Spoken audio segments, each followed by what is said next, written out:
अस्सलाम वालेकुम। अच्छा, लास्ट क्लास में कोडिंग को डिस्कस किया था और वन हॉट कोडिंग का थोड़ा सा पार्ट रह गया था, उसको दोबारा कंप्लीट करेंगे, फिर आप आगे बढ़ेंगे। मैं इसे रन कर लेता हूँ।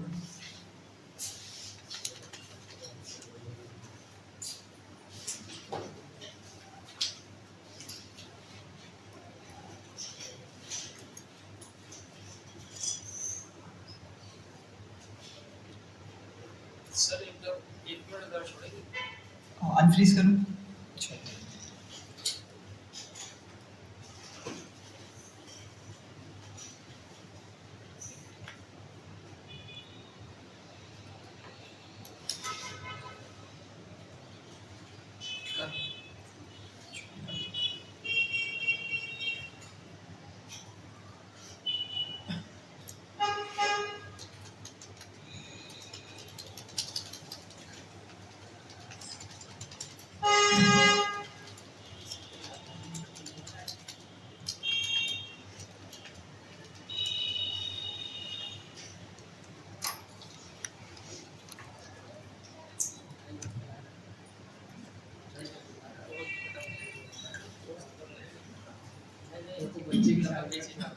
अच्छा, अच्छा, चलिए यहाँ देखें। इंश्योरेंस को रीड किया था हमने, सही है। ये आप लोगों को मालूम है, इंश्योरेंस वेरिएबल्स को सेव करवा दिया था।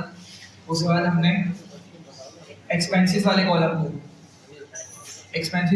को सेपरेट कर दिया था और बाकी डेटा को हमने एक्स में डाल दिया था, सही है। तो डेटा के अंदर हमारे पास क्या क्या मौजूद है? एज है, जेंडर है, बीएमआई है, चिल्ड्रन है, स्मोकर, रीजन और एक्सपेंसेस। ये 7 कॉलम्स हैं और इसमें से हमने क्या किया था, कोई प्री प्रोसेसिंग तो हमने की नहीं थी डेटा के साथ, क्योंकि ऑलरेडी डेटा क्लीन फॉर्म में मौजूद था। तो जस्ट क्या किया, एक्सपेंसेस वाले कॉलम को ड्रॉप किया, क्योंकि हमने क्या करना था, एक्सपेंसेस ही निकालना था। ये इंश्योरेंस का डेटा है, ठीक है। और इंश्योरेंस में मैंने आपको बताया था कि भाई लेट से किसी की एज है, कोई एज की वैल्यू है, जेंडर उसका है, बीएमआई है, चिल्ड्रन है, स्मोकर है या नहीं है, रीजन, और उसके बिहाफ पे डेटा मौजूद था कि उसका ईयरली कितना एक्सपेंस आएगा।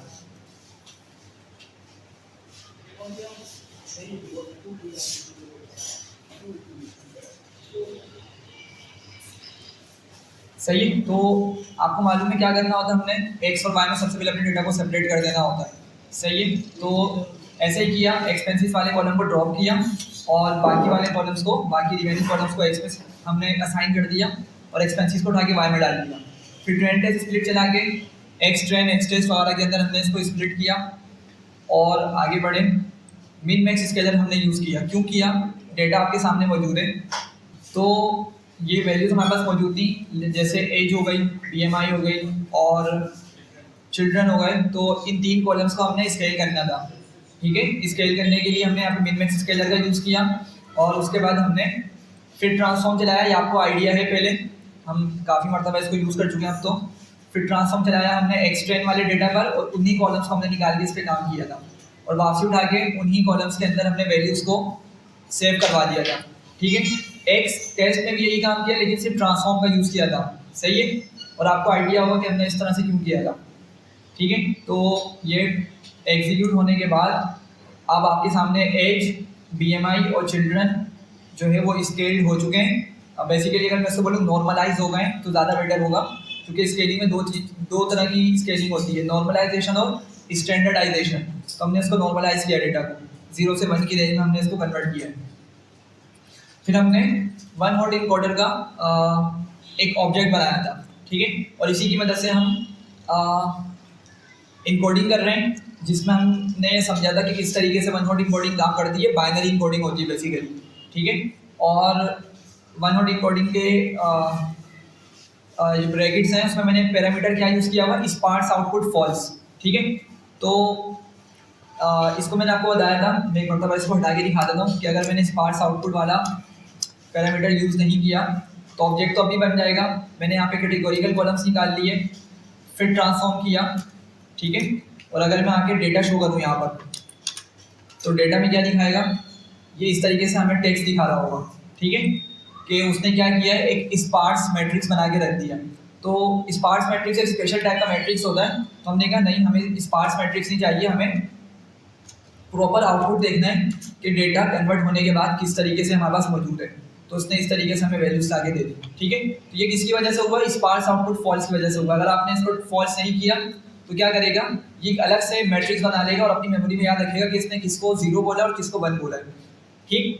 खैर उसके बाद अगर मैं गेट फीचर नेम्स आउट का एक ऑब्जेक्ट है, एक मेथड है, अगर मैं इसको यूज़ करूँगा तो मुझे मालूम हो जाएगा कि उसने जिन जिन कॉलम्स पे, मैंने 3 कॉलम्स हैं, जेंडर, स्मोक और रीजन, इन 3 पर मैंने इनकोडिंग परफॉर्म करी है, ठीक है। तो हमने देखा था कि वन हॉट इनकोडिंग किस तरह काम करती है कि कॉलम के अंदर यूनिक वैल्यूज को देखती है। अब जैसे जेंडर है, जेंडर में हमारे पास सिर्फ 2 ही यूनिक वैल्यूज थी, मेल या फीमेल, तो क्या करेगा, उतने ही कॉलम बना देता है, ठीक है। मेल का एक कॉलम बना देगा, फीमेल का एक कॉलम बना देगा। ये माइंड में आ रहा है ना आप लोगों को, दोबारा रिपीट करने की जरूरत तो नहीं है, ठीक है। सिमिलरली स्मोक का, स्मोकर के लिए यस और दूसरा कॉलम स्मोकर नो बना देगा, ठीक है। सिमिलरली रीजन के लिए 4 कॉलम्स बनाएगा ये, चूंकि रीजन में 4 यूनिक वैल्यूज मौजूद हैं।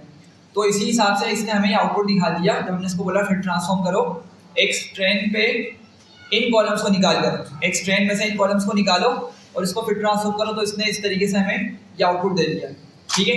और ये कॉलम्स के नाम रखे हैं उसने, देखें, जेंडर मेल, जेंडर फीमेल और gender male, smoker no, smoker yes. और सिमिलरली रीजन के लिए भी उसने 4 वैल्यूज हमारे पास यहाँ पर प्रोवाइड कर दी हैं, ठीक है। अच्छा उसके बाद हमने क्या किया था कि ये जो हमें मैट्रिक्स दे रहा है या ये जो हमें एरे दे रहा है, इसको हमने वापसी से डेटा फ्रेम में असाइन कर दिया था, इसका एक डेटा फ्रेम बना दिया था। किस तरीके से, हमने कहा P D dot data frame और डेटा उठाओ, मतलब डेटा ले लो कहाँ से, डेटा वाले वेरिएबल से। डेटा वाला पहले वाला डेटा आपका आर्ग्यूमेंट है, ठीक है, आर्ग्यूमेंट या पैरामीटर जिसको हम बोला करते थे फंक्शंस के दौरान। और डेटा ये राइट साइड पे आपका वेरिएबल है जो यहाँ से डेटा अपने अंदर स्टोर करा हुआ था जिसने, ठीक है। यहाँ पे हमने डेटा को स्टोर किया था तो उसने डेटा की वैल्यू को उठा लिया और कॉलम्स के अंदर हमने यहाँ से कॉलम्स निकाल लिए और इसी करके गेट फीचर नेम्स आउट के कॉलम्स को निकाल दिया था, ठीक है। तो ये हमारा डेटा फ्रेम बन गया था, ठीक है। अच्छा ये सिर्फ कौन सा वाला डेटा फ्रेम है जिसमें कैटेगोरिकल कॉलम्स मौजूद हैं। न्यूमेरिकल कॉलम्स तो हमने ऑलरेडी डीएफ में असाइन कर दिए थे, एक मिनट, एक्स ट्रेन में, सॉरी एक्स ट्रेन के अंदर हमने क्या किया था, डेटा को नॉर्मलाइज किया और वापसी से हमने उसको असाइन कर दिया था, ठीक है। सिमिलरली हमने ट्रांसफॉर्म किया एक्स टेस्ट वाले डेटा को और जो हमने स्प्लिट के दौरान एक्स ट्रेन एक्स टेस्ट बनाया था उसमें वापसी से हमने डेटा को असाइन कर दिया। तो अभी ये जो डेटा बना है बिल्कुल न्यू डेटा फ्रेम है हमारे पास, ठीक है, जिसको हमने क्या नाम दिया हुआ है, कैटेगोरिकल डेटा फ्रेम इनकोडेड। मतलब इसमें इनकोडेड वैल्यूज मौजूद हैं, किसकी, कैटेगोरिकल कॉलम्स की। कैटेगोरिकल कॉलम्स की इसमें इनकोडेड वैल्यूज मौजूद है। तो नाम आप अगर चेंज करना चाहें तो चेंज कर लिएगा बाद में। खैर हम जो बात कर रहे थे वो यहाँ बात कर रहे थे, अच्छा ये सेम काम हमने किसके लिए किया हुआ है, टेस्टिंग के लिए भी किया हुआ है, ठीक है। ऐसे ही होगा ना कि हमने देखें जो ट्रेनिंग वाला डेटा है उसको भी इनकोड करना है, टेस्टिंग वाले डेटा को भी इनकोड करना है। तो ट्रेनिंग वाले पे हमने अगेन वही टेक्निक यूज़ की, अगर आप ऊपर जाएं तो फिर ट्रांसफॉर्म चलाया है, ठीक है, ट्रेनिंग वाले डेटा के लिए। और ये कॉलम्स निकाले, कैटेगोरिकल कॉलम्स कौन से कॉलम्स हैं, ये रहे, जेंडर, स्मोकर और रीजन के। अब मेरे डेटा ने, मतलब मेरा डेटा जो है वो 0 और 1 की फॉर्म में कन्वर्ट हो गया। तो अब मैं क्या बोलूँगा, अब टेस्ट वाले डेटा से भी क्या करो, टेस्ट वाले डेटा में जाकर भी इन कॉलम्स को ट्रांसफॉर्म करो, इनको बाइनरी डिजिट्स में लेके जाओ, 0 और 1 की फॉर्म के अंदर इनकोड करो। तो इसीलिए यहाँ पर टेस्टिंग वाले पे हमने वही वाला काम किया, कैटेगोरिकल कॉलम्स को हमने यहाँ पे कॉल कर लिया और इस तरीके से हमारा ट्रांसफॉर्म हुआ और उसको मैंने डी में सेव कर दिया था, ठीक है। और फिर हमने किसी तरह से डी का भी एक डेटा फ्रेम बना लिया था जिसको हमने categorical DF encoded test data लिख दिया था, ठीक है। अच्छा अब हम बात ये कर रहे थे, अब समझे बात को, यहाँ से काम स्टार्ट होता है असल, जहाँ हमने पीछे छोड़ा था लास्ट क्लास में, कि एक्स ट्रेन, अगर मैं आपको एक्स ट्रेन दिखाऊं, एक्स ट्रेन में क्या मौजूद है, एक्स ट्रेन में मेरे पास ये जो कॉलम्स हैं, न्यूमेरिकल कॉलम्स, एज, बीएमआई और चिल्ड्रन, ये तो ऑलरेडी नॉर्मलाइज्ड फॉर्म में मौजूद हैं, ठीक है। तो अब मुझे क्या करना है, जेंडर, स्मोकर और रीजन, इन कॉलम्स को चेंज करना है, सही है। तो मैं एक काम तो ये कर सकता था कि मैं इन कॉलम्स को ड्रॉप कर दूं, ठीक है, एक इन कॉलम्स को क्या करूं, ड्रॉप कर दूं। देखिए मैं असाइन नहीं कर सकता, जिस तरह मैंने, अगर आप ऊपर देखें ना, मैंने जब नॉर्मलाइजेशन परफॉर्म की थी मैंने डायरेक्ट वैल्यूज असाइन कर दी थी, ये देखें ट्रेन में मैंने क्या बोला, BMI कॉलम को निकालो, एज कॉलम को निकालो, चिल्ड्रन को निकालो। इन कॉलम्स को निकाल कर जो राइट साइड से वैल्यूज जनरेट हो रही है उनको उठा के मैंने इन कॉलम्स में रीअसाइन करवा दो। यहाँ तो चल गया वो, क्यों? क्योंकि उसने उसी कॉलम को कंसिडर करते हुए उसको फिर ट्रांसफॉर्म किया था, ठीक है। लेकिन यहाँ पर ये जो हम वन हॉट इनकोडिंग परफॉर्म कर रहे हैं, तो अगर मैं यहाँ देखें, अगर मैं ट्रांसफॉर्म कर रहा हूँ एक्स टेस्ट वाले को, तो आपको मालूम है मेरे कॉलम्स कितने बनने वाले हैं? टोटल 8 कॉलम्स बनेंगे। कितने कॉलम्स? 8 कॉलम्स इनकोड करने की वजह से। ये समझ रहे हैं या नहीं समझ रहे? शक्लें मुझे बता दी कि समझ नहीं आ रहा। हाँ भाई बताएं जरा जल्दी से। चलें ठीक है। तो यहाँ पर क्या किया, ये जो मैंने इंपोर्ट किया ना, यहाँ पे ट्रांसफॉर्म किया बेसिकली, तो यहाँ पर दोबारा से 8 कॉलम्स बने। तो मैं किस तरह से उनको वापसी से जेंडर, स्मोकर और रीजन में रीअसाइन कर सकता हूँ, और उनके नेम्स भी चेंज हो गए। अगर आपको अभी देखें आपने ऊपर, ये क्या नाम उनके नेम्स आ रहे हैं, ये रहे जेंडर फीमेल, जेंडर मेल, उनके नेम्स ही चेंज कर दिए वन हॉट इनकोडिंग के दौरान, ठीक है। Smoker no, smoker yes. तो इसलिए मैं इनको रीअसाइन नहीं करवा सकता। तो एक तरीका बस ये रहता है, मैं इनको कॉन्केट कर दूँ, या तो मैं एक अलग से क्या करूँ, या तो मैं एक अलग से एम्प्टी डेटा फ्रेम बनाऊं। उस एम्प्टी डेटा फ्रेम के अंदर मैं एक स्ट्रिंग से डेटा लेकर आऊं, और ये जो मैंने कैटेगोरिकल डीएफ इनकोडेड लिखा है, यहाँ से कॉलम्स को असाइन करवा दूं, ठीक है। एक तरीका तो ये हो सकता है कॉन्केट का। और दूसरा तरीका क्या हो सकता है, देखें, एक मैंने क्या किया, एक बिल्कुल एम्प्टी डेटा फ्रेम बना लिया, लेट्स से उसको मैंने df1 बोल दिया, और आपको मालूम है एक स्ट्रिंग के अंदर हमारे पास डेटा मौजूद है, लेकिन ये जो डेटा इसमें कुछ नॉर्मलाइज्ड कॉलम्स हैं और कुछ कैटेगोरिकल कॉलम्स हैं, ठीक है। और एक और हमने अभी बनाया, जिसको क्या नाम दिया था, ये था, ठीक है, कैटेगोरिकल डीएफ इनकोडेड का हमने नाम दिया था।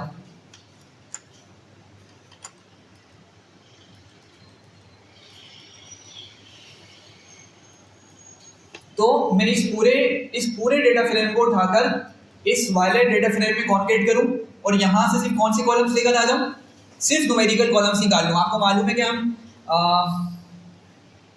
इंडेक्सिंग, फैंसी इंडेक्सिंग कहलाती है, फैंसी इंडेक्सिंग परफॉर्म करके कॉलम्स को निकाल सकते हैं। फैंसी इंडेक्सिंग में क्या होता है, अगर आपको एक कॉलम निकालना हो, डेटा फ्रेम से एक कॉलम निकालना, तो हम क्या करेंगे, सिंगल स्क्वायर ब्रैकेट का यूज करते हैं। अगर एक से ज़्यादा कॉलम्स निकालने हो, तो फिर डबल स्क्वायर ब्रैकेट का यूज करके हम क्या करेंगे, मोर देन वन कॉलम को एक्सेस करते हैं। तो बेसिकली वही हमारी फैंसी इंडेक्सिंग कहलाती है। तो हम यहाँ से नॉर्मलाइज कॉलम्स को निकाल के यहाँ पे कॉन्केट कर सकते हैं, और यहाँ पे पूरा डेटा फ्रेम को यहाँ पे कॉन्केट करवा सकते हैं, ठीक है। एक तरीका तो ये। वरना अभी हम क्या करने लगे, हमने क्या किया था लास्ट क्लास में, कि ये जो एक्स ट्रेन है, ये रहा, मैंने क्या बोला कि एक्स ट्रेन के अंदर कॉन्केट करो, मतलब मेरे कॉलम्स को एक्स ट्रेन में कुछ इस तरह से कॉलम्स मौजूद है, ठीक है, मतलब कुछ इस तरह का डेटा मौजूद है। कॉलम्स है यहाँ पे, एज है, BMI है, चिल्ड्रन है, फीमेल है, रीजन है, स्मोकर है, यहाँ पे कॉलम्स मौजूद है। और राइट साइड में मेरे पास एक और डेटा फ्रेम मौजूद है, जिसमें अगेन बहुत सारे कॉलम्स आ गए, तकरीबन 8 के करीब कॉलम्स आए हमारे पास, ठीक है। तो मैं इन दोनों को किस तरह कॉन्केट करना चाह रहा हूँ, मैं इन दोनों को कॉन्केट करना चाह रहा हूँ हॉरिजॉन्टली, ठीक है, हॉरिजॉन्टली कॉन्केट करूँगा, मतलब इनके जो ओरिजिनल कॉलम्स हैं वो रिटेन रहेंगे, वो लॉस नहीं होंगे।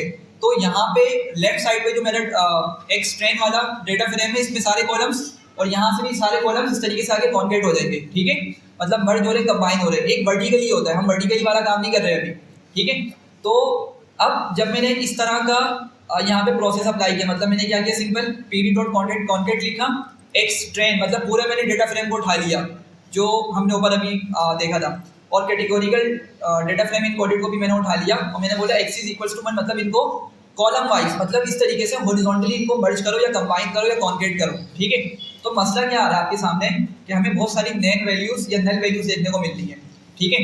और ऐसा क्यों हो रहा है, ऐसा जी अब आप बताएं, लास्ट क्लास में आपने बताया था सर। ऐसा इसलिए हो रहा है कि जो इंडेक्स वैल्यू है उसकी वैल्यू यहाँ चेंज है, और उसके अंदर सीक्वेंस में है, तो जो वैल्यूज इस पे मिसिंग नहीं है उनके साथ ही कंप्लीट नहीं कर रहा, बल्कि उनको नीचे से रो वाइज जंप कर रहा है। बिल्कुल बिल्कुल एग्जैक्टली ऐसे ही हो रहा है, हाँ एग्जैक्टली ऐसे ही हो रहा है। ये देखें, अब आप लोग यहाँ पे एक नज़र देखें, मैंने ऊपर एक्स ट्रेन प्रिंट किया हुआ है, एक्स ट्रेन, ठीक है। तो पहली रो का नंबर क्या आ रहा है, इसका पहली रो का इंडेक्स क्या आ रहा है, 9, फिर अगली रो का कितना आ रहा है, 187 आ रहा है। और अगर मैं आपको अपना ये वाला दिखाऊं, कैटेगोरिकल डीएफ इनकोडेड, और इसके मैं आपको हेड दिखाऊं, टॉप की वैल्यूज, तो इसमें देखिए ना सीक्वेंस से हमारा ये काम चल रहा है। तो हुआ क्या होगा, 0 1 2 3 4 टिल कहाँ तक, आई थिंक 8 तक, ठीक है 8 तक अभी हमें नहीं दिख रहा, मतलब हो सकता है कहीं नीचे जाके हमें कोई मिल जाए, लेकिन टॉप पर हमें सबसे पहली रो 9 दिख रही है, उसका इंडेक्स 9 दिख रहा है। तो क्या करेगा, इस वाली रो को वो हमारे पास कौन सी रो के साथ कॉन्केट करेगा, 9 वाली के साथ कॉन्केट कर देगा। ये देख रहे हैं, इस वाली के साथ कॉन्केट कर देगा, और जो जो मैचिंग में नहीं मिलेगी इसको उसको उठा के नीचे फेंकता जाएगा, नीचे उसको अलग से दिखाना शुरू कर देगा, ठीक है, अपेंड कर देगा, बिल्कुल सही है। तो इसीलिए हमें क्या करना पड़ेगा, हमें ये जो हमने डीएफ बनाया है ना, बिल्कुल, या तो हम एक्सट्रेन के इंडेक्स को सही कर दें, लेकिन अच्छी प्रैक्टिस नहीं होगी, तो हम क्या कर सकते हैं, ये जो हम कैटेगोरिकल डीएफ इनकोडेड हमने बनाया था ना यहाँ पर, तो ये मेरा न्यू डेटा फ्रेम बन रहा है और आपके सामने है कि ये इसको इंडिसेस असाइन हो रहे हैं, 0 से लेके कहाँ तक जा रहे हैं, 1069 तक जा रहे हैं, ठीक है। तो मैं इन इंडिसेस को सिमिलर कर दूं एक्सट्रेन वाले इंडिसेस के, यही बात समझ रहे हैं कि जिस तरह से मुझे यहाँ पे इंडिसेस देखने को मिल रहे हैं 9, 187, 386, मैं यही वाले इंडेक्स उठा लूँ और उठाकर कहाँ पे असाइन कर दूँ, मैं इस जगह पे असाइन कर दूँ, इस डेटा फ्रेम को बनाते टाइम पे। तो क्या हो जाएगा फिर, मेरी जो मैं कॉन्केटिनेशन या कॉन्केट करवाना चाह रहा हूँ डेटा फ्रेम्स को, वो सही से परफॉर्म हो जाएगा। तो यहीं पर हम रुक कर एक काम करते हैं, इंडेक्स का शायद यहाँ पे एक एट्रीब्यूट होता है, इंडेक्स इक्वल्स टू करके मैंने लिखा x डॉट इंडेक्स, ठीक है, ये देखें x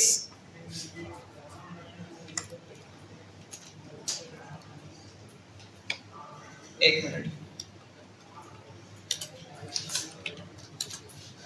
सही है, एक्सट्रेन से हमने इंडेक्सेस को निकाला है, क्योंकि हम कॉन्केटिनेशन कॉन्केटिनेट किससे साथ कर रहे हैं, राइट साइड पे कैटेगोरिकल डीएफ इनकोडेड है और लेफ्ट साइड पे एक्सट्रेन वाला डेटा सेट है मेरा, ये डेटा फ्रेम है। तो राइट वाले को भी अगर मैं वही इंडेक्सेस असाइन कर दूं जो एक्सट्रेन के अंदर मौजूद है, तो कॉन्केटिनेशन या कॉन्केट सही से हो जाएगा, समझ रहे हैं बात को। तो इसीलिए यहाँ पर अगर मैं ये वाली चीज़ उठा के लिख दूँ इस जगह पर, क्या होगा, अब जो इंडिसेस हमें देखने को मिल रहे हो बिल्कुल वो हमारे एक्सट्रेन वाले के ही अकॉर्डिंग मिल जाएंगे, सही है, यहाँ तक क्लियर हो रही है बात। और यही काम हमें किसमें भी करना पड़ेगा, टेस्ट के दौरान भी करना पड़ेगा, टेस्ट वाले डेटा सेट के साथ भी हमें काम करना पड़ेगा, ठीक है। तो यहीं पर रुके हम इसको भी सही कर लेते हैं, comma index equals to X test और इंडेक्स, ठीक है। अच्छा, वापसी आते हैं और अब इसको हम एग्जीक्यूट करके देख लेते हैं। अब ये सही तरीके से सबके सब क्या हो गए, कंबाइन हो गए हैं या कॉन्केट हो गए, ठीक है, यहाँ तक बात समझ आ रही है। अब बस एक काम हमें और करना है, वो काम ये है कि जेंडर और चिल्ड्रन और रीजन, इसको हमें ड्रॉप करना पड़ेगा, सही है, इसको हमें ड्रॉप करना पड़ेगा। तो इसको ज़रा ड्रॉप कर लेते हैं। अच्छा, इसको सेव कर लेते हैं पहले तो किसी वेरिएबल के अंदर, वरना अगर डायरेक्ट यहीं पर ड्रॉप चलाता हूँ मैं, ड्रॉप जेंडर स्मोक और रीजन करना है, चिल्ड्रन आपको, सॉरी आप चिल्ड्रन कह रहे हैं, जेंडर स्मोक और रीजन करना होगा। अच्छा, मैंने चिल्ड्रन बोल दिया, सॉरी। एक तो हमारा जेंडर है, स्मोकर है और रीजन, बिल्कुल ये 3 कॉलम्स हैं। ड्रॉप, और अगर मैं इसको लिस्ट बना के इन कॉलम्स के नाम दे दूँ, जेंडर और smoker, region, gender smoker region not found in axis. अच्छा, एक्सिस बताना पड़ेगा इसको कि इसको रो में देखना चाहिए या कॉलम वाइज देखना चाहिए, तो एक्सिस इक्वल्स टू करके 1 बताएंगे। तो अब वो कॉलम हमारे यहाँ पे ड्रॉप हो गए, और अगर चेंज परमानेंट करना है तो क्या करेंगे, इन प्लेस ट्रू कर दें, अदरवाइज वापसी उसी वेरिएबल में असाइन कर दें, in place equals to true, सही है। तो अब क्या हुआ होगा, हमारा कैटेगोरिकल डीएफ इनकोडेड जो है प्रॉपर्ली मर्ज हो गया किसके अंदर जाके, एक्स ट्रेन में जाकर, और एक मरतबा अच्छा, इसको हमने किसी वेरिएबल में सेव नहीं किया हुआ ना, ये देख रहे हैं पूरी चीज़ को हमने किसी वेरिएबल में सेव नहीं किया हुआ, तो इसको क्या करेंगे, एक्स ट्रेन में वापसी सेव करा दूं, चूँकि देखें ट्रेनिंग के लिए मुझे कौन सा डेटा देना मशीन को, ट्रेनिंग के लिए मुझे एक्स ट्रेन और वाई ट्रेन देना है ना, ये मेरी लेक्चर मॉडल है। तो यहाँ पर मैं इसको एक्स ट्रेन और वाई ट्रेन दूंगा, तो अगर मैं इस पूरे जो डेटा को जो मैंने फाइनलाइज कर लिया पूरा डेटा, उसी को वापसी एक स्ट्रेन में सेव करवा दूँ, तो क्या हो जाएगा, हमारा वही पिछला वाला कॉन्सेप्ट चलता चला आएगा। ठीक है, तो एग्जीक्यूट कर लेते हैं एक मरतबा एक स्ट्रेन को, वापसी से इसको एग्जीक्यूट करके देखते हैं। अच्छा, अब क्या मसला आ रहा है, असल में ये कमांड पहले चला दी ना, मेरे ख्याल में शायद डेटा लॉस हो गया है। एक मरतबा फिर से ऊपर से रन कर लेते हैं।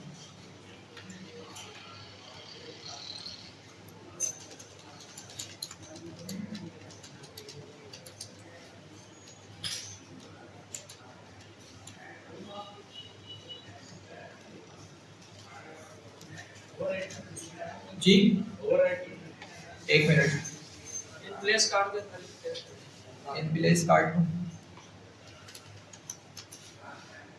Gender smoker not found in excel. अच्छा, वो तो ऑलरेडी डिलीट कर चुका है। एक मिनट में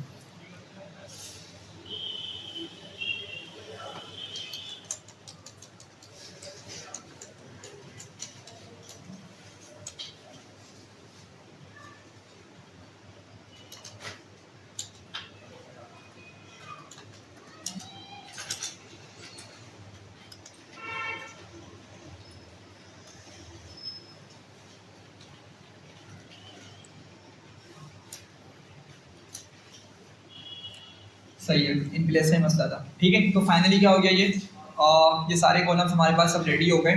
और यही काम हमने किसके लिए भी करना है, यही काम हमने एक्स टेस्ट के लिए भी करना है। ठीक है, भले एक्स टेस्ट हमने बाद में यूज़ करना है, लेकिन हम क्या करेंगे, प्री प्रोसेसिंग की जो सारी डेटा रिलेटेड ट्रांसफॉर्मेशन होती है उसको पहले से ही करके रख लेते हैं, ताकि मॉडल ट्रेन करते वक्त सिर्फ एक्स ट्रेन वाई ट्रेन दें और टेस्टिंग के दौरान उसको एक्स टेस्ट देके उससे डेटा को उससे प्रिडिक्शन निकलवा लें। तो जल्दी से हम यही काम किसके लिए कर लेते हैं, टेस्टिंग के लिए कर लेते हैं। सबसे पहले एक्स टेस्ट को देख लेते हैं उसमें क्या क्या डेटा मौजूद है। अच्छा, इसके अंदर हमारे पास डेटा एज, BMI और चिल्ड्रन का नॉर्मलाइज फॉर्म में मौजूद है। अच्छा, क्या करना होगा मुझे, सबसे पहले कॉन्केट करना होगा, और मैं क्या करूँगा, PD dot concat X test, और साथ में कौन आएगा राइट साइड पर, D आएगा। ठीक है, ये देखें, इसका डेटा डी इसको डेटा का, हाँ इसके डेटा को डी में सेव किया था। ठीक है, बल्कि इसमें ये रहा कैटेगोरिकल DF इम्पोर्टेड टेस्ट, ये है हमारा फाइनल जो हमने इसको सेव किया था। डी में सेव किया था वो एरे थी हमारी, एरे जो हमें रिटर्न करता है ये। तो इसको कहाँ गया, और एक्सिस इक्वल्स टू 1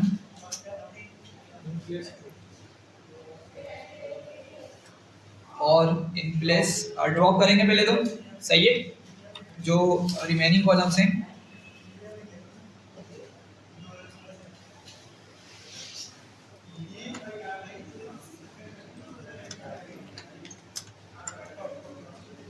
और इसको साथ ही साथ एक्स टेस्ट में सेव कर देते हैं। डॉट मिसिंग है, सॉरी, डॉट मिसिंग है। और ठीक है, थैंक यू। ठीक है, चेक कर लेते हैं इसको ज़रा। सही है, तो फाइनली कॉलम क्या हो चुका है हमारा, मतलब ये डेटा सेट प्रॉपर अपनी फॉर्मेट में आ चुका है। ठीक है, ठीक है भाई, यहाँ तक। अब ये हम कौन सा मॉडल पढ़ रहे थे, लीनियर रिग्रेशन ना। चलें, अब बस फाइनली अपने वही काम देखिए कि एक ऑब्जेक्ट बनाएंगे LR का इक्वल्स टू करके लीनियर रिग्रेशन, और उसके बाद LR डॉट फिट क्या क्या देंगे इसको, एक्स ट्रेन, वाई ट्रेन, और बिल्कुल प्रिडिक्शन के लिए LR dot predict X test, और इसको सेव कर देंगे इसमें वाइब्रेट, एग्जीक्यूट करते हैं और प्रिंट कर लेंगे या कैलकुलेट कर लेंगे R2 स्कोर को।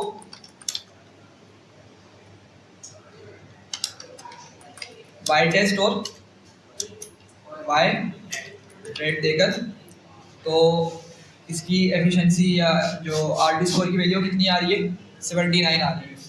ठीक है, तो खैर ये हमने इसको कंक्लूड करते हैं। कहाँ से स्टार्ट किया था इस चीज़ को, कि हमारा डेटा अगर तो न्यूमेरिकल डेटा है, अगर न्यूमेरिक बेस्ड वैल्यूज़ हैं, इंटीजर या फ्लोटिंग वैल्यूज़ हैं, तो सिर्फ हमें क्या करना पड़ता है, उसको नॉर्मलाइज या स्टैंडर्डाइज करना पड़ता है, जिसको हम क्या बोलते हैं एक जनरल वर्ड में स्केलिंग, ठीक। लेकिन अगर कॉलम के अंदर टेक्सचुअल डेटा भी आ गया, टेक्स्ट रिलेटेड डेटा, स्ट्रिंग या ऑब्जेक्ट वाला डेटा भी आ गया, तो फिर हमें इनकोडिंग परफॉर्म करनी पड़ती है। और इनकोडिंग के अंदर जो सबसे फ्रीक्वेंटली यूज इनकोडिंग वो वन हॉट इनकोडिंग ही है, ठीक है, वन हॉट इनकोडिंग ही यूज़ की जा रही होती है। तो आपने सारे टेक्सचुअल कॉलम्स को निकाल कर उसकी वन हॉट इनकोडिंग करनी पड़ेगी, और जो आपने भी प्रोसेस देखा है, सारा प्रोसेस करने के बाद एक फाइनल डेटा बनाकर फिर मॉडल को देना पड़ेगा, ताकि मॉडल की लर्निंग सही तरीके से हो सके। जी जी, अच्छा देखिए, अब R2 स्कोर का हमारा ना, इसकी बहुत सारी टेक्निक्स हैं, मतलब बहुत सारे इसके रीजंस हो सकते हैं। सबसे पहली बात तो ये है कि डेटा इतना इनफ नहीं है। डेटा अगर आपको एक अच्छी ट्रेनिंग करवानी है मॉडल की, तो सबसे पहले तो आपका डेटा बहुत अच्छा होना चाहिए। मतलब अच्छे से मुराद कि वो डेटा एक तो लेंथ वाइज या अगर शेप बोले रोज बाय कॉलम्स, ठीक है, वो आपके ज़्यादा होने चाहिए। जी, पैटर्न नहीं, मतलब देखें सबसे पहले तो ना उसकी लेंथ डेटा की ज़्यादा होनी चाहिए, मतलब डेटा के अंदर ज़्यादा डेटा पॉइंट्स होने चाहिए। अभी हमारे पास सिर्फ आई थिंक 1300 रोज हैं शायद। अगर मैं एक्स की शेप निकालूँ तो 1338 रोज है, ठीक है। ये जो आपके पास जितनी ज़्यादा रोज होंगी, कॉलम भी डेफिनेटली ज़्यादा होने चाहिए। आपका डेटा का शेप जितनी ज़्यादा होगा उतना ही आपका RT स्कोर इम्प्रूव हो सकता है। RT स्कोर करने का एक तरीका तो ये, ठीक है। अच्छा, इसके अलावा क्या हो सकता है RT स्कोर के लिए, कि हमारे पास ना कुछ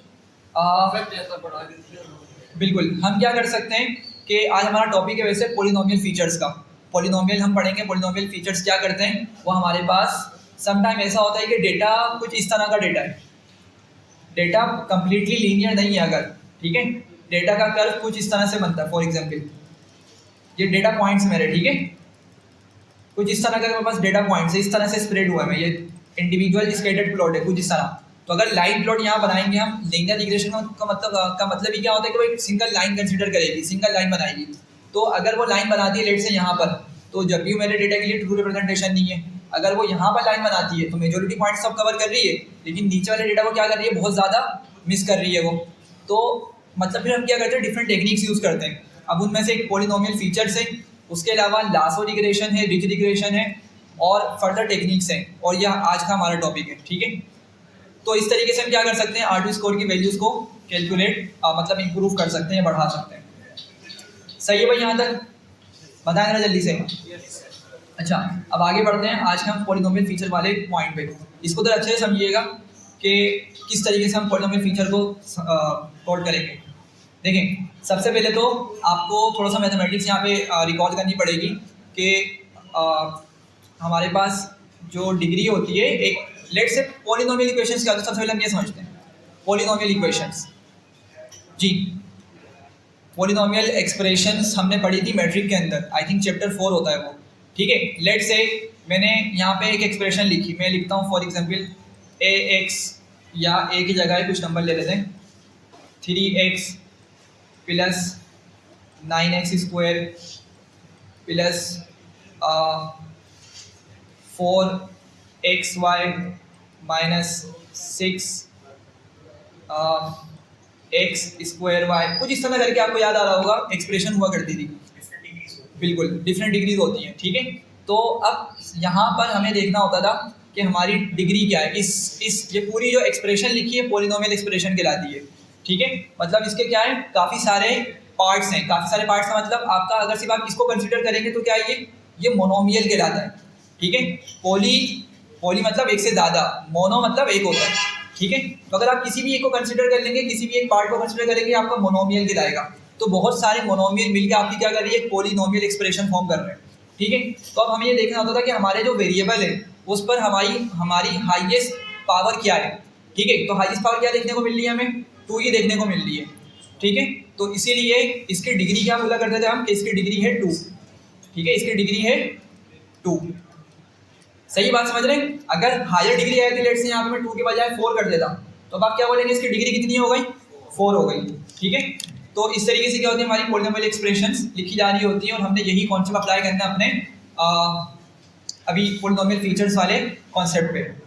अच्छा, उस पर जाने से पहले 2-3 पॉइंट्स और डिस्कस करते हैं पहले, कि देखें आप लोगों ने कुछ ग्राफ्स पढ़े होंगे। मैं लेट से यहाँ पे लिखता हूँ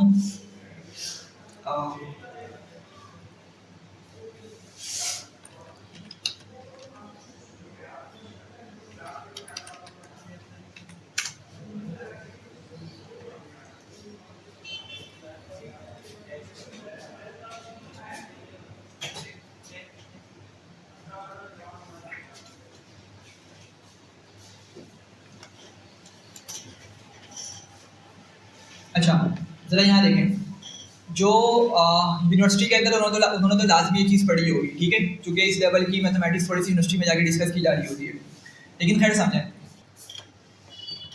अच्छा तो ये डिफरेंट ग्राफ्स हैं और ये different graphs basically different function से बन रहे होते हैं, ठीक है। एक छोटी सी एग्जांपल हम ले लेते हैं, हम स्क्वायर वाली फंक्शन की लेते हैं, ठीक है। ये जो इस तरह से ग्राफ बन रहा है बेसिकली ये किस तरह बनता है, एक को समझने बाकी सारे उस तरीके से काम करेंगे। लेट से मैं यहाँ पर कुछ वैल्यूज़ लेता हूँ, एक्स की वैल्यूज़ लेता हूँ मैं डिफरेंट, मैंने ली लेट से -3, -2, -1, 0, 1, 2, 3, ये मैंने वैल्यूज़ ली हैं, ठीक है। मैं इसका स्क्वायर करता हूँ, स्क्वायर किया कितना हो जाएगा, -3 का स्क्वायर 9, -2 स्क्वायर 4, -1 स्क्वायर 1, ये 0 हो जाएगा, दोबारा 1, 2 स्क्वायर 4 और 3 स्क्वायर 9, ठीक है। ये सिंपल सा था। आप हर ग्राफ के लिए जो मैंने यहाँ लिखा है ना उसके लिए यही अप्लाई करके देख लीजिएगा। जैसे अब क्यूब है तो आप क्यूब निकालेंगे, सही है। तो अब अगर मैं इसको प्लॉट करने जाता हूँ, ठीक है, लेट से मैंने यहाँ पे इसको लोकेट किया, मेरा -3, -1, -2, -3, 1, 2, 3, ठीक है। और जो मेरी y वाली वैल्यूज हैं, एक्स स्क्वायर बेसिकली क्या होता है, ये y को शो कर रहा है फिलहाल, तो ये कहाँ तक गया, मैक्सिमम 9 तक गया है। तो मैं एक काम करता हूँ, 2, 4, 6, 8, 10, ठीक है।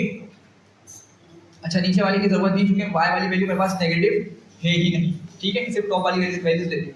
चलिए बताएं, जब मैंने -3 रखा, जब मैंने x की वैल्यू को -3 रखा तो y या x स्क्वायर मेरा कितना आया, 9 आया। तो -3 मेरा यहाँ पर है, ये -1, ये -2, ये -3, तो -3 पे मुझे 9 देखने को मिल रहा है और 9 मुझे तकरीबन इस जगह पे कहीं मिलेगा, ठीक है, इसके सेंटर पे मिलेगा। तो मैंने एक पॉइंट यहाँ लगा दिया, फिर क्या होगा 4 किस पे आया, -2 पे। जब मैंने x की वैल्यू -2 रखी तो मुझे उसकी वैल्यू देखने को मिली 4, तो ये 2 और ये 4, तो यहाँ पर ये वैल्यू आ जाएगी, ठीक है। फिर -1 पे क्या मिला मुझे, 1 मिला। जब ये मेरा -1 है, x की वैल्यू मेरी -1, तो मुझे इस पे y भी कितना मिल रहा है, 1 मिल रहा है। तो -1 पे और 1 कुछ इस जगह आ जाएगा, ठीक है। और 0 पे क्या मिला, जब मेरी x की वैल्यू 0 तो y भी 0, ये ओरिजिन आ गया, ठीक है, इस जगह पर। अब जब मैं वापसी ऊपर इस तरफ जाऊंगा तो मुझे वही वैल्यूज मिलेंगी। 1 पे क्या मिला, 1, मतलब यहाँ पर कहीं पॉइंट आ जाएगा।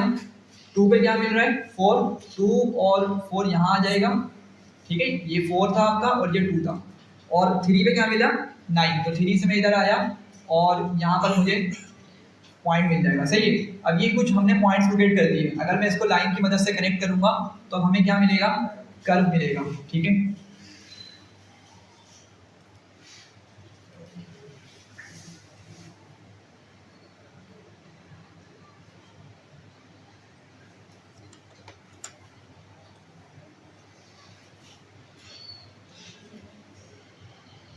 कुछ इस तरह करके हमें ये एक पैराबोला देखने को मिल रहा है, ठीक है, इस शेप का नाम पैराबोला इसको बोला जा रहा होता है, ठीक है। तो इस तरीके से हमें कर्व देखने को मिल रहा है। तो अब ये जो आप डिफरेंट यहाँ पे शेप्स देख रहे हैं ग्राफ की, तो ये बेसिकली इन फंक्शंस की मदद से आ रही है जो आपके सामने दिख रहा है। जैसे x क्यूब का फंक्शन है, मैंने वाला फंक्शन यूज़ किया था, अगर आप x क्यूब करेंगे और कुछ वैल्यूज़ को रख के प्लॉट करेंगे तो आपके पास बिल्कुल इसी तरीके का कर्व देखने को मिल जाएगा, ठीक है। थोड़ा बहुत आगे पीछे हो सकता है लेकिन मोर और लेस तकरीबन इसी तरह का देखने को मिलेगा, ठीक। अच्छा अब यहाँ पे इसको पढ़ने का मकसद क्या था, देखिए हम बात को समझें कि अगर मैं मॉडल को कुछ इस तरह का डेटा देता हूँ, किस तरह का डेटा,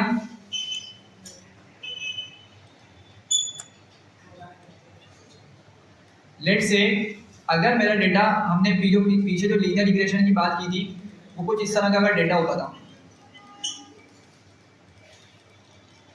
ठीक है। तो आपको मालूम है इसमें बेस्ट फिट लाइन किस तरह बनती थी जी, इसमें बेस्ट फिट लाइन किस तरह बनेगी, आप बोलेंगे कि सेंटर पे एक लाइन बना दें कुछ इस तरह से, ये हमारी बेस्ट फिट लाइन हो जाएगी, सही है। चलें ठीक है, ये लीनियर बिहेवियर मौजूद था तो उसने लीनियर रिग्रेशन ने अच्छे से उस रिग्रेशन उस बिहेवियर को आइडेंटिफाई कर दिया। लेकिन अगर मेरा जो बिहेवियर है, अगर जो रिलेशन है, पॉइंट्स कुछ इस तरह जाके प्लॉट हो रहे हैं, अब ज़रा समझिएगा। लेट्स से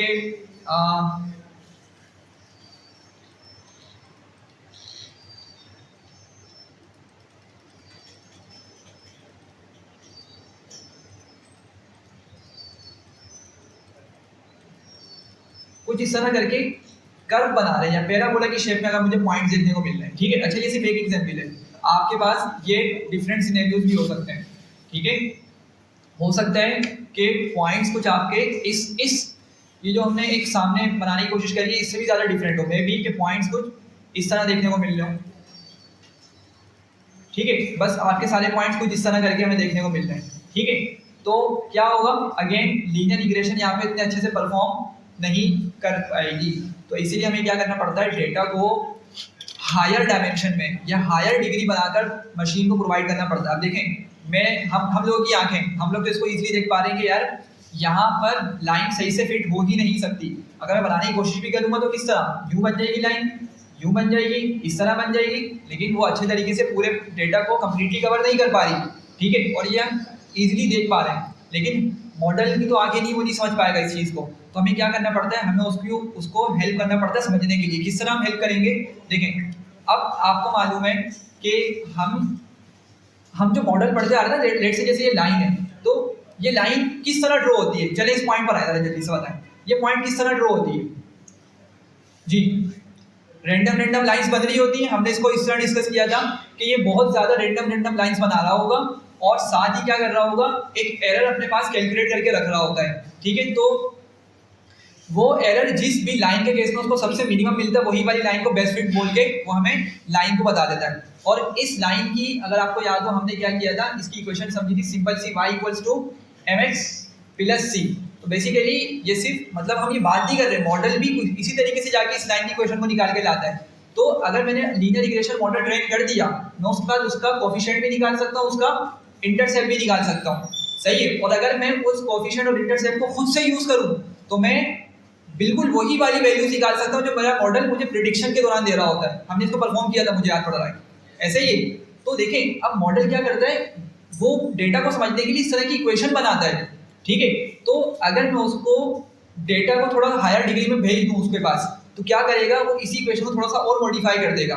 अब लेट से अगर मेरे पास सिर्फ सिंपल x है, यहाँ पे x कुछ भी हो सकता है, एज हो सकती है, हाइट हो सकती है, तो अगर मैं उस x के साथ साथ उसका स्क्वायर भी भेज दूँ उसके पास, डिग्री 2 बना दूं मैं, डिग्री 2 का मतलब मैं उस वैल्यूज को स्क्वायर करके भेज रहा हूँ, तो मॉडल क्या कर सकेगा, मॉडल के पास इन कॉलम्स बढ़ने से फायदा क्या होगा, उसकी इक्वेशन के अंदर एक चीज का इजाफा हो जाएगा, और वो चीज क्या होगी, आपके पास y = लेट से मैं लिखता हूँ यहाँ पर m1 x1, और सिंस मैंने 2 कॉलम्स भेजे हैं उसके पास, तो अगले कॉलम को भी वो क्या करेगा, अपनी इक्वेशन में इनकॉर्पोरेट करेगा और उसको m2 x2 बोल देगा।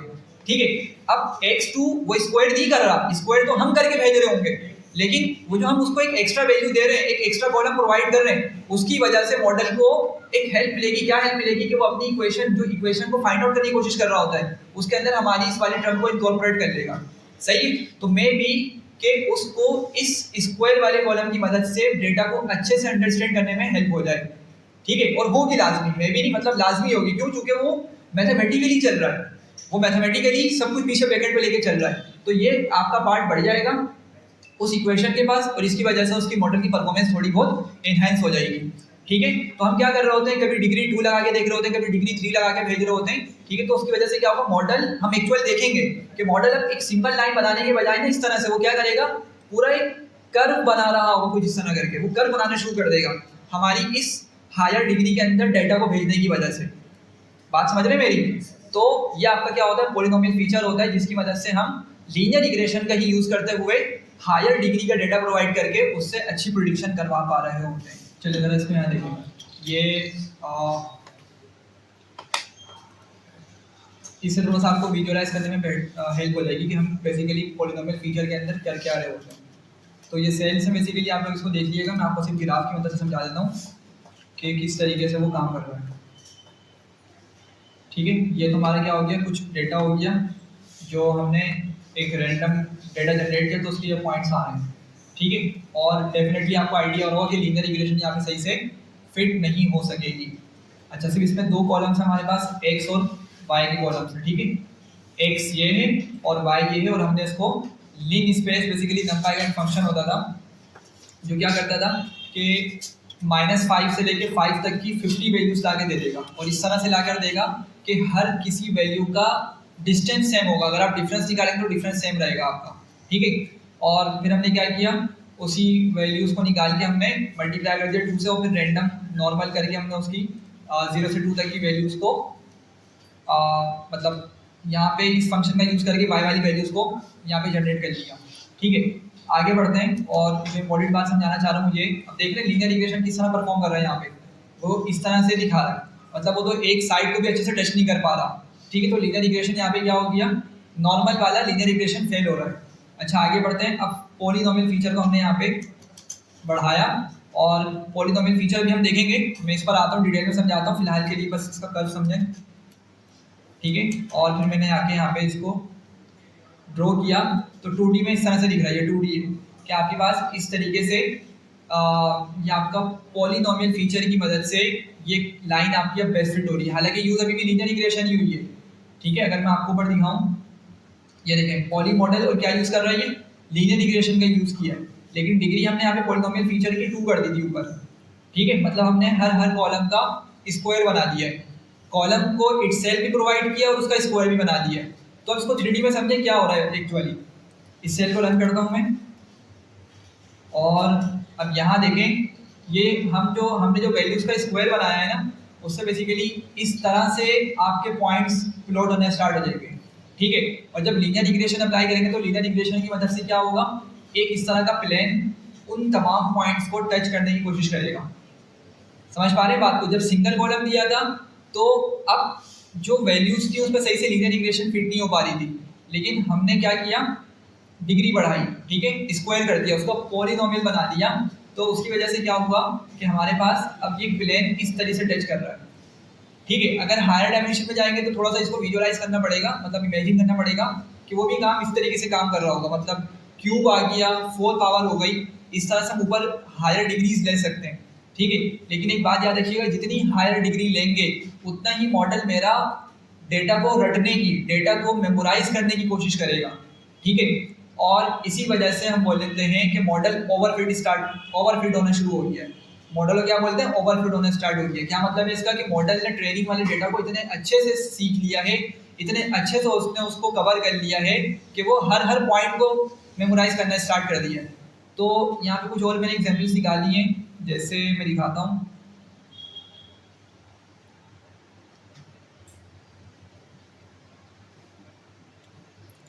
अब देखें, जैसे एक ये इमेज है, इसके अंदर क्या है, फिर भी प्रॉपरली एक सही चल रहा है, मतलब हर पॉइंट से गुजरने की कोशिश नहीं कर रहा।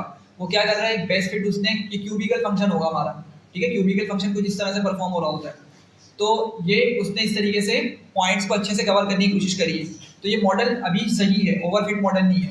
ओवरफिट मैं आपको दिखाता हूँ किस तरह से होता है।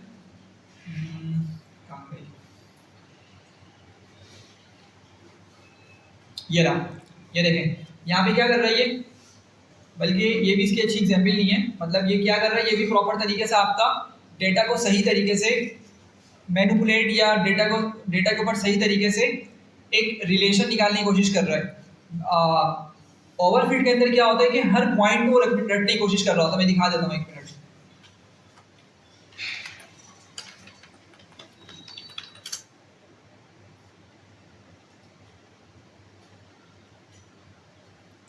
यहाँ पे इसकी देखेंगे, ये आपका क्या कर रहा है, ये हर पॉइंट से क्या कर रहा है, कोशिश कर रहा है पास होने की। हालांकि अगर ये इस तरीके का अगर एक कर्व बना देता है जो सेंटर में मौजूद है, तो जब भी क्या होता है, मॉडल एक अच्छी परफॉर्मेंस और अच्छी ट्रेनिंग कंप्लीट कर लेता है। लेकिन यहाँ पे क्या कर रहा है, ये हमने डिग्री अगर बहुत ज़्यादा बढ़ा दी तो क्या होगा, वो हर पॉइंट से गुजरने की कोशिश करेगा। मतलब अगर हम हायर डायमेंशन में इसको समझने की कोशिश करें तो जितने भी हम उसके एक्सिस बना रहे हैं, वो प्लेन को कुछ इस तरह से बनाने की कोशिश करेगा कि वो हर पॉइंट से गुजरे इजीली। अगर आप यहाँ भी देखेंगे तो यहाँ पर भी क्या हो रहा है, तकरीबन कुछ इसी तरह का फिनोमेना हो रहा है कि मेजॉरिटी पॉइंट्स को कवर करने की कोशिश कर रहा है। ठीक है, तो अगर मॉडल हमारा ट्रेनिंग वाले डेटा को बहुत अच्छे से सीख जाता है, रट लेता है उसको, लेकिन टेस्टिंग के दौरान उसकी परफॉर्मेंस कम मिल रही है, टेस्टिंग के दौरान उसका आरटी स्कोर कम देखने को मिल रहा है, तो इस तरह के मॉडल को हम क्या बोलते हैं, मॉडल ओवरफिट है। मॉडल क्या है, ओवरफिट। इसका मतलब क्या है कि मॉडल को जब हम ट्रेनिंग वाला डेटा देके उससे एक्यूरेसी नहीं कर पा रहे हैं या R2 नहीं कर पा रहे हैं, हमें लेट से R2 वैल्यू मिल रही है 0.92, 0.88, 0.95, इस तरह से बहुत हायर वैल्यूज मिल रही है। लेकिन जब टेस्टिंग वाला डेटा उसको दे रहे हैं, टेस्ट हम लोग रखते हैं ना एक्स टेस्ट वाले डेटा को, तो जब उसको एक्स टेस्ट वाला डेटा प्रोवाइड कर रहे हैं तो उसमें हमें R2 स्कोर कम बता रहा है, सही है, लेट से 0.5 बता रहा है या 0.6 बता रहा है। कहाँ ट्रेनिंग 0.9 पे या 0.8 से अबव चल रही है और टेस्टिंग के दौरान वो इतनी कम वैल्यूज बता रहा है। तो इसकी वजह ये है, जैसे बच्चे करते हैं ना एग्जाम के अंदर कि चलो कराची बोर्ड का पेपर है, चीज़ों को रट लो, ऐसे ही होता है ना, रट के चले गए 100% मार्क्स भी आ जाते हैं, ठीक। लेकिन अगर कोई हल्का सा भी क्वेश्चन यहाँ से वहाँ आ गया, ठीक है, तो क्या होगा, लड़खड़ा जाते हैं, सही से उसको सॉल्व भी नहीं कर पाते, हालांकि कॉन्सेप्ट वही होता है, ठीक है, सिर्फ क्वेश्चन की शक्ल चेंज हो जाती है। तो मॉडल भी क्या करता है, अगर वो अनसीन डेटा को हम उसको दिखा देंगे, अनसीन डेटा जो उसको पहले नहीं दिखाया था हमने ट्रेनिंग के दौरान, जब उसको वो वाला डेटा देंगे टेस्टिंग वाला, तो वहाँ पर वो सही तरीके से प्रिडिक्शन नहीं कर पाएगा। सही है, मेरी बात समझ रहे हैं? तो ओवरफिट मॉडल क्या होता है कि उसकी ट्रेनिंग एक्यूरेसी बहुत हाई, लेकिन उसकी टेस्टिंग एक्यूरेसी बहुत लो। तो इस तरह की मॉडल ने जो लर्निंग की होती है उसको हम क्या बोलते हैं, मॉडल ओवरफिट हो गया है। ठीक है, बात समझ रहे हैं यहाँ तक? तो अभी हम अपने टॉपिक पे चलते हैं वापसी, और पॉलिनोमियल फीचर को हम यहाँ पे कंप्लीट करते हैं। ठीक है, तो क्या करना होगा, मैं यहाँ पर लाइब्रेरीज को मैंने ऊपर इंपोर्ट किया हुआ है, मैं लिख देता हूँ पांडास को इंपोर्ट करना होगा, ये ऊपर इंपोर्ट हुई भी है, नमपाई को इंपोर्ट कर लेंगे हम, और मैटप्लॉटलिब को, ठीक है, ये ऊपर हुई भी है तो इसकी मुझे ज़रूरत नहीं है। हाँ, यहाँ से स्टार्ट करते हैं। मैं यहाँ पे sklearn से क्या करूँगा, फ्रॉम sklearn डॉट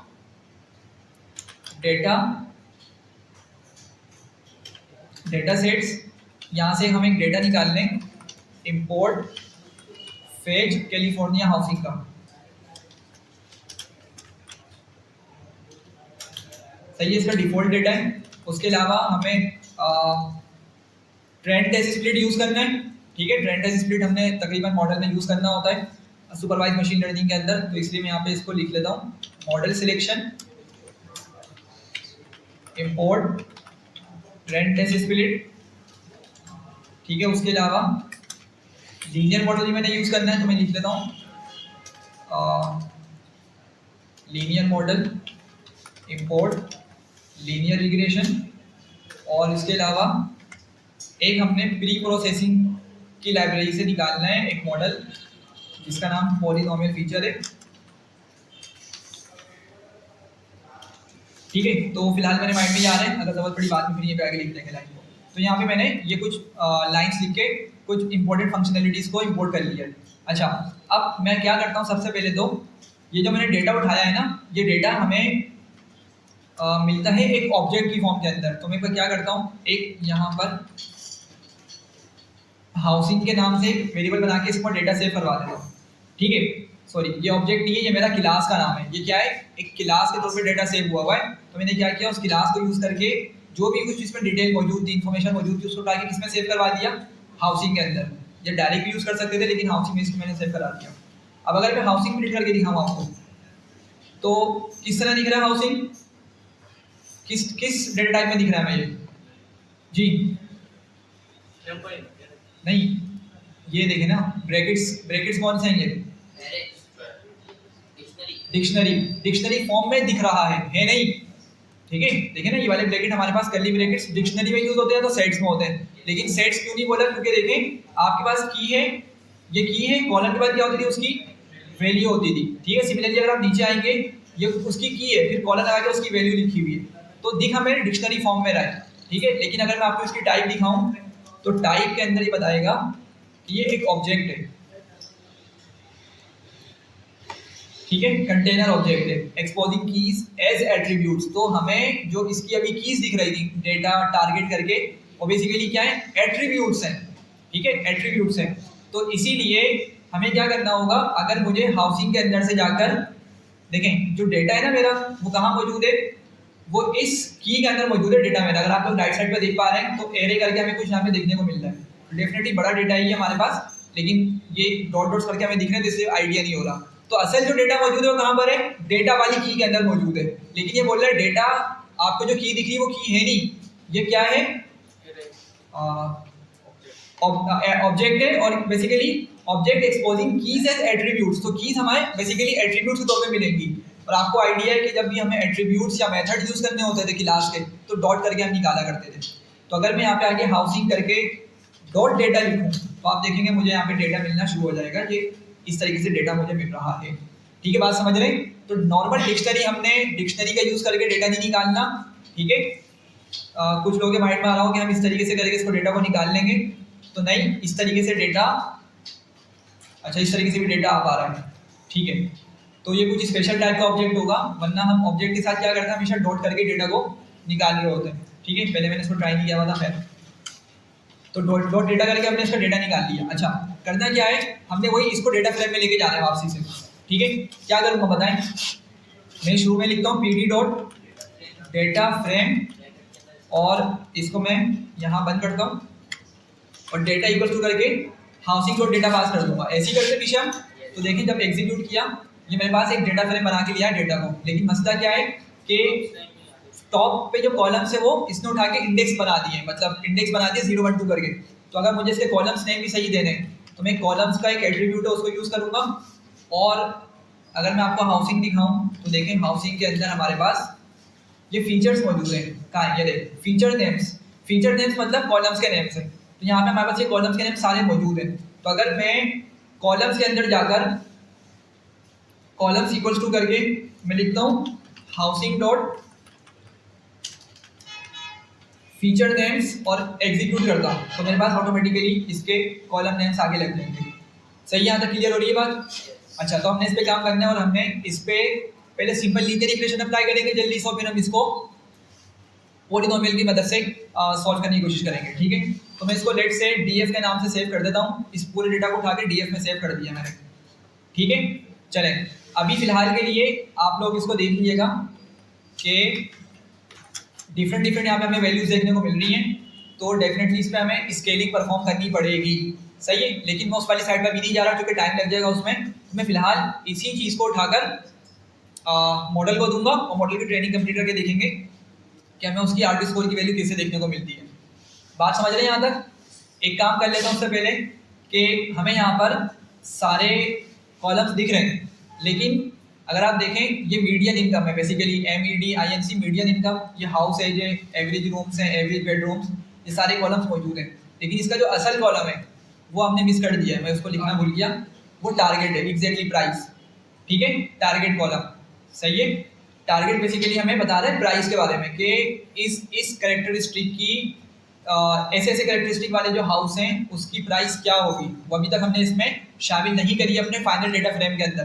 तो मैं यहीं पे एक काम करता हूँ, देखें अगर मैं लिखता हूँ housing dot target, target basically जिसको हम वाई बोला करते हैं उसको उन्होंने यहाँ पे टारगेट बोला हुआ है। तो अगर मैं यहाँ पे टारगेट लिख दूँ तो मुझे ये वैल्यूज मिल रही हैं। सही है, तो अब समझे बात को, अगर मैं लिखता हूँ df और मैं इक्वल्स टू करके राइट साइड पे वो लिख दिया और मैंने यहाँ पे लिख दिया प्राइस के, एक कॉलम ऐड करो प्राइस करके। ठीक है, और उसके अंदर वैल्यूज कहाँ से लाओ, हाउसिंग के अंदर जाके टारगेट से निकाल के ले आओ वैल्यूज। समझ रहे हैं बात को? सिंपल डिक्शनरी वाला कॉन्सेप्ट है। दोबारा से एग्जीक्यूट करते हैं तो मेरे पास ये प्राइस भी अब आ गई है। ठीक है भाई, यहाँ तक चलें, अब आगे बढ़ते हैं और इसको क्या करेंगे, हम स्प्लिट कर लेंगे। अच्छा, इस पर सिंपल लीनियर इक्वेशन अप्लाई कर रहे हैं हम फिलहाल अभी। ठीक है, सिंपल लीनियर इक्वेशन की मदद से देखना चाह रहे हैं हम, कंपेयर करेंगे सिंपल लीनियर इक्वेशन का मतलब क्या होता है, एक कॉलम के ऊपर काम करेंगे हम, सिर्फ एक कॉलम पर।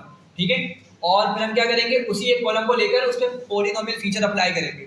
फिर बाद में हायर डायमेंशन पे जा सकते हैं, ठीक है, उसका मसला नहीं होगा, लेकिन आप पहले 2D की मदद से समझ जाएं। तो मैं यहाँ पे क्या करता हूँ, x इक्वल्स टू करके df में से सिर्फ मीडियन इनकम का, ठीक है, यहाँ मीडियन इनकम होगा। सेंस तो नहीं बता रहा मीडियन इनकम का क्या होना चाहिए इसका नाम, मेडिकल इंश्योरेंस तो नहीं, मेडिकल इंश्योरेंस नहीं है, ये हाउस है ना, तो हाउस के हिसाब से मीडियन इनकम होगा। मीडियन इंक्रीमेंट कुछ इस तरह से आ रहा था, 1 मिनट, इंश्योरेंस तो नहीं है।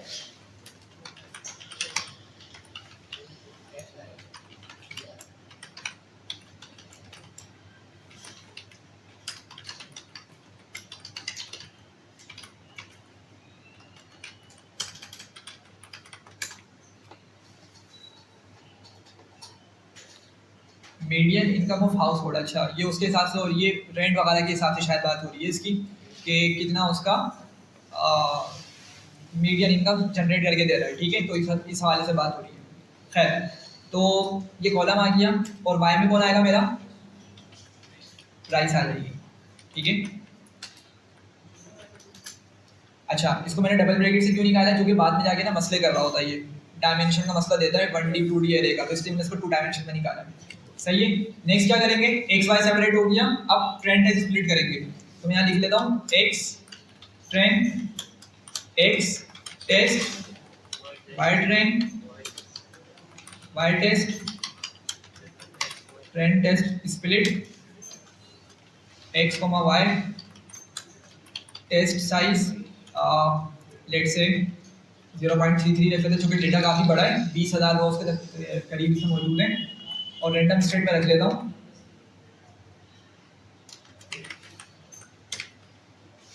2। सही है।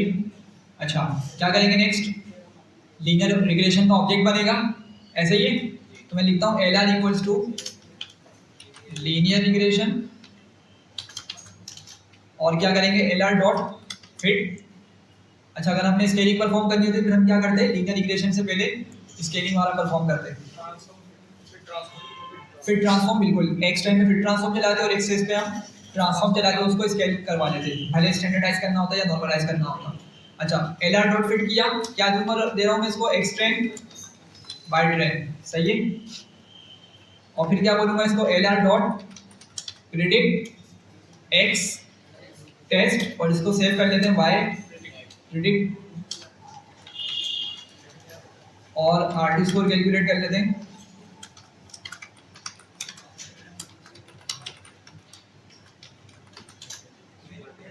तो कितनी आ रही है इसकी आर टी स्कोर की वैल्यू, 46.65 आ रही है। सही है। अच्छा जी कौन से डेटा पर है, ये टेस्टिंग डेटा पर है, टेस्टिंग डेटा पर। सही है। अगर आपको ट्रेनिंग में निकालना हो तो इसको भी हमने डिस्कस किया हुआ था, आप इसको इस तरह लिख सकते हैं एल आर डॉट स्कोर। ठीक है, स्कोर एक हमारा मेथड होता है। आप लेकिन आप जब स्कोर यूज कर रहे होंगे तो आपने उसको एक्स ट्रेन और वाई ट्रेन ही देना है, आपने इसको एक्स ट्रेन और वाई ट्रेन ही देना है। तो ये क्या करेगा, खुद से जाकर एक्स ट्रेन के अगेंस्ट कुछ वैल्यूज प्रिडिक्ट करेगा। सही है। और फिर उन वैल्यूज को कंपेयर करेगा खुद वाई वाली एक्चुअल वैल्यूज के साथ। ये बात समझ रहे हैं। तो फिर वो क्या करेगा, हमें खुद से ही आर टी स्कोर की वैल्यू प्रोवाइड कर देगा। तो देख रहे हैं ट्रेनिंग के दौरान थोड़ी रिलेटिवली उसकी एफिशिएंसी हाई है, ठीक है, और टेस्टिंग के दौरान थोड़ी कम है, लेकिन बहुत ज़्यादा कोई डिफरेंस नहीं है। ठीक है, तो मतलब हम मॉडल को ओवरफिट अभी नहीं बोल सकते। ठीक है। खैर ये हो गया हमारा सिंपल लीनियर रिग्रेशन की मदद से। अब हम चलते हैं पॉलिनोमियल पर, कि पॉलिनोमियल पर हम किस तरीके से इसको अप्लाई करेंगे। तो क्या करता हूँ मैं, बल्कि उससे पहले काम कर लेता हूँ मैं लिखता हूँ यहाँ पे PLT डॉट स्केटर, और मैं इसको बोलता हूँ एक्स ट्रेन वाई ट्रेन को जरा प्लॉट करो। ठीक है, कुछ इस तरह के पॉइंट्स दिखा रहा है मुझे। सही है। अच्छा उसके अलावा मैं इसको बोलता हूँ PLT डॉट प्लॉट, एक लाइन बनाओ और उस लाइन को बनाओ किसकी मदद से, एक्स टेस्ट। एक्स टेस्ट में क्या है मेरे पास, सिंगल कॉलम है ना, एक्स टेस्ट और एक्स ट्रेन में सिंगल कॉलम में रखा हुआ है मैंने। तो मैंने उसको क्या बोला कि ट्रेनिंग वाले डेटा को उठाओ, एक्स ट्रेन वाले डेटा को और वाई ट्रेन वाले डेटा को, और पॉइंट्स बना दो स्केटर, इसके बना दिए।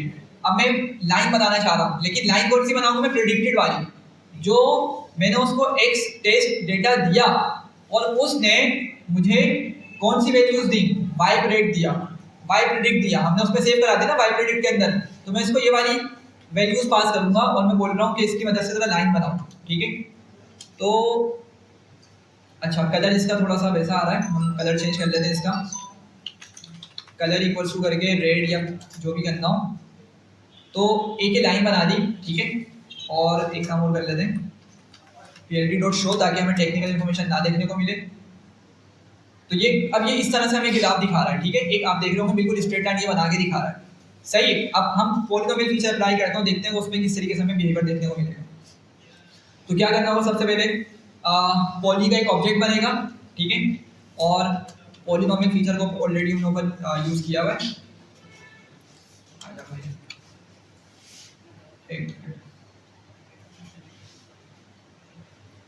पॉलिनोमियल फीचर्स,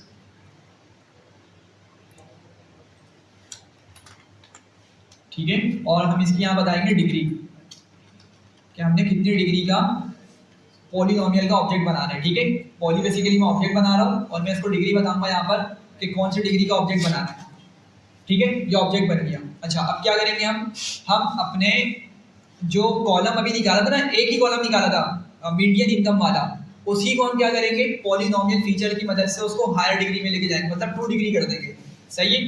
तो अगर मैं आपको एक्स दिखाऊं, एक्स के अंदर आपका सिंगल कॉलम मौजूद है मीडियन इनकम का, तो अगर मैं इसको बोलता हूँ पॉली डॉट, अच्छा वही काम होगा फिट ट्रांसफॉर्म। सही है। पॉली डॉट फिट ट्रांसफॉर्म, किस पे चलाऊंगा फिट ट्रांसफॉर्म में जी, बताया जरा जल्दी से। एक्स पर, हाँ भाई एक्स पर या एक्स ट्रेन पर, एक्स ट्रेन पे मेरा चलेगा पॉली फिट ट्रांसफॉर्म। सही है। और लेट से एक्स ट्रेन पॉली इसको नाम दे देता हूँ, ठीक है, एक्स ट्रेन पॉली इसको नाम दे दिया है, ठीक। तो इसने क्या किया, फिर ट्रांसफॉर्म कर दिया होगा मेरे एक्स ट्रेन को, और फिर मैं क्या करूँगा, यही लाइन कॉपी कर लेता हूँ मैं, नीचे आके यहाँ क्या बताऊँगा, एक्स टेस्ट, लेकिन यहाँ पे क्या होगा सिर्फ ट्रांसफॉर्म, और यहाँ पर इसको टेस्ट कर देते हैं। सही है भाई, यहाँ तक क्लियर हो रहा है। सिंपल सिंपल से स्टेप्स है, बस एक ऑब्जेक्ट बनाया डिग्री 2 का, फिर ट्रांसफॉर्म किया एक्स ट्रेन को, ट्रांसफॉर्म किया एक्स टेस्ट को, और डेटा मेरे पास सेव कर दिया मैंने एक्स ट्रेन और एक्स पॉली के अंदर, एक्स टेस्ट पॉली के अंदर, ठीक है। अच्छा अब क्या करेंगे, हमने दोबारा मॉडल तो कौन सा यूज करना है, लीनियर रिग्रेशन को ही यूज करना है, ठीक है। मॉडल चेंज नहीं कर रहे, बस हमने क्या किया, पॉलिनोमियल फीचर की मदद से अपने डेटा को एक हायर डिग्री में ले गए, ठीक है। तो दोबारा से एक मॉडल बनाते हैं हम, एक मॉडल का ऑब्जेक्ट बनाते हैं, लेट्स में पॉली मॉडल नाम दे देता हूँ इसको, ठीक है। नाम आप लोग देख लिएगा, कोई अप्रोप्रिएट दे दिएगा। पॉली मॉडल बनाया, लेकिन मैं उसमें लीनियर रिग्रेशन का ही ऑब्जेक्ट बना रहा हूँ। सही है। अच्छा ये ऑब्जेक्ट बन गया, नेक्स्ट काम क्या होगा मेरा, पॉली मॉडल का यूज करूंगा, जैसे हम ऊपर लीनियर रिग्रेशन यूज करते थे, एलआर डॉट फिट करा करते थे, यहाँ पे पॉली मॉडल करूंगा मैं, पॉली मॉडल डॉट फिट, लेकिन क्या पास करूंगा इसको, x train poly, x train poly मतलब हायर डिग्री वाला फीचर देना है, और वाई ट्रेन दूंगा मैं इसको, ठीक है। मॉडल ट्रेन हो गया, और फिर क्या बनूंगा इसको, पॉली मॉडल डॉट प्रिडिक्ट, और यहाँ पे इसको एक्स टेस्ट पॉली, ठीक है। और इसने हमें यहाँ पे कुछ रिजल्ट दे दिए। खैर क्या करता हूँ मैं इसको, बाय प्रिडिक्ट में इसको सेव करवा देता हूँ, या बाय प्रिडिक्ट पॉली बोल देते हैं इसको भी। सही है, कि प्रिडिक्ट निकाला हुआ है, प्रिडिक्टेड है पॉली वाली फीचर की मदद से।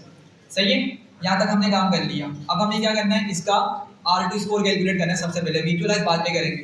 तो मैं क्या करता हूँ, इसको प्रिंट R2 स्कोर और वाई टेस्ट मेरा ओरिजिनल डेटा है जो हमने सेपरेट किया था ऊपर, और फिर क्या बोलेंगे इसको, Y pred poly.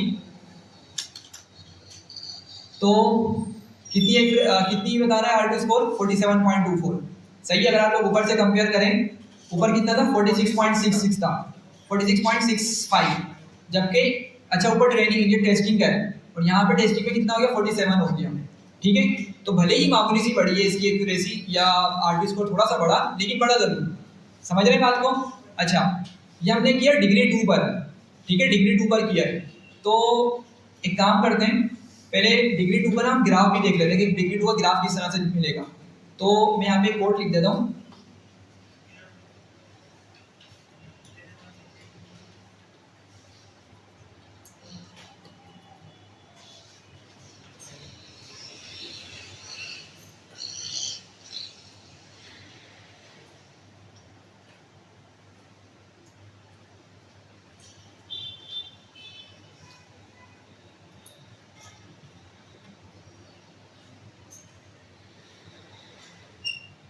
PLT dot, पहले स्कैटर प्लॉट बनाएंगे, स्कैटर प्लॉट उसी से बनेगा, एक्स ट्रेन वाई ट्रेन से, ठीक है, जो नॉर्मल हमें पॉइंट्स देखने को मिलेंगे। सही है। फिर हम क्या करेंगे इसको, PLT, बल्कि हमें यहाँ पे कुछ वैल्यूज यहाँ पे असाइन करनी पड़ेगी। देखें मेरा जो एक्स ट्रेन पॉली है, एक्स ट्रेन पॉली, उसमें कितने कॉलम्स होंगे, अब एक्स ट्रेन पॉली में उसको डिग्री 2 दी है मैंने, तो कितने कॉलम्स हो गए होंगे टोटल, टेक्निकली 2 होने चाहिए, लेकिन हमें मिलेंगे 3। सही है, आपको 3 कॉलम्स मिल रहे हैं। एक में क्या है, वो एक कांस्टेंट लेकर आ रहा है, तो जिस भी ये मैथमेटिकल फॉर्मूले को या जिस भी ये एक्सप्रेशन को यूज़ कर रहा है पॉलिनोमियल में कन्वर्ट करने के लिए हमारे इस सिंगल कॉलम को, उसके अंदर एक कांस्टेंट है, उसका नाम मतलब वो क्या है, 1 हमें दे देता है ये। अगर हम चाह रहे हैं 1 को इंक्लूड ना करें तो यहाँ पर ना एक हम और आर्ग्यूमेंट यूज़ कर सकते हैं, इंक्लूड बिन 22 और फॉल्स कर देंगे इसको। ठीक है, मतलब ये जो 1 1 ऐड कर रहा है ये बेसिकली एक इंटरसेप्ट है इसकी नज़र में, और ये हर किसी के साथ करेगा। ठीक है, तो अगर मैं इसको 22 को फॉल्स कर दूंगा और वापसी से चीज़ों को रन करता हूँ मैं, तो अब उसने वाली 1 वाली कॉलम को हटा दिया। ठीक है, तो मर्जी है, देख लीजिएगा आप लोगों को, अगर रखना है तो, अगर नहीं भी रखेंगे तो मसला नहीं होगा। ठीक है, खैर क्या हुआ है, ये मेरे पास 2 डायमेंशनल डेटा यहाँ पे मौजूद है, सही है, 2D है ना, 2 ब्रैकेट्स हमें देखने को मिल रहे हैं, तो मैं इसका तो यूज़ कर नहीं सकता एक्स ट्रेन को प्लॉट करने के लिए, एक्स टेस्ट को, सॉरी एक्स टेस्ट में और एक्स ट्रेन में मेरे पास कितने कॉलम्स हो चुके हैं, 3 थे पहले, उसको 2 कर दिए ना। ये देखें, एक्स ट्रेन में भी 2 कॉलम्स बना दिए हमने जब इंक्लूड 22 को फॉल्स किया, और एक्स टेस्ट में भी 2 कॉलम्स हो गए। तो क्या मैं इस वैल्यू को यूज़ करूँ एक्स एक्सिस पे? नहीं, देखें ये मेरी सिंगल वैल्यू चल रही है एक्स एक्सिस पर, तो अगर मैं इसको एक्स ट्रेन पॉली दूंगा यहाँ पे, लेट से बोलता हूँ plt dot plot X train X test और पॉली, तो आई थिंक ये हमें एरर दे देना चाहिए इसको।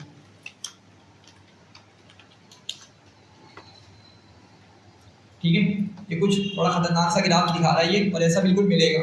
ठीक है, क्योंकि क्या है हमारे पास टेस्ट के अंदर 2 कॉलम्स मौजूद हैं।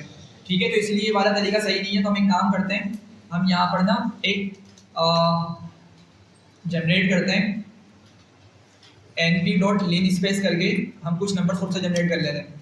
मैं इसको बोलता हूँ x का मिन से चलो, मैं बताता हूँ क्या करता हूँ, x के मैक्स तक जाओ और लेट से 100 नंबर जनरेट करो, और मैं इसको लेट से डेटा में डाल देता हूँ। ठीक है, और फिर मैं इसको बोलता हूँ पॉली डॉट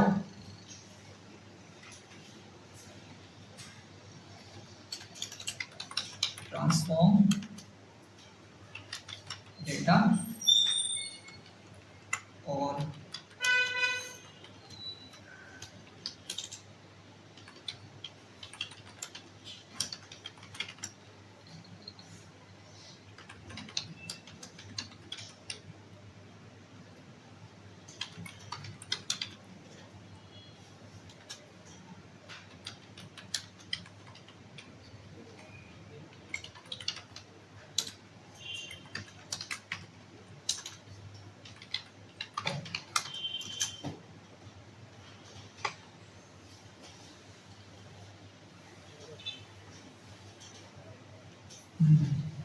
अच्छा मुझे 1 मिनट दें, ये कोड मैं आपको दे दूंगा इसे, तो आप लोग इसको देख लीजिएगा।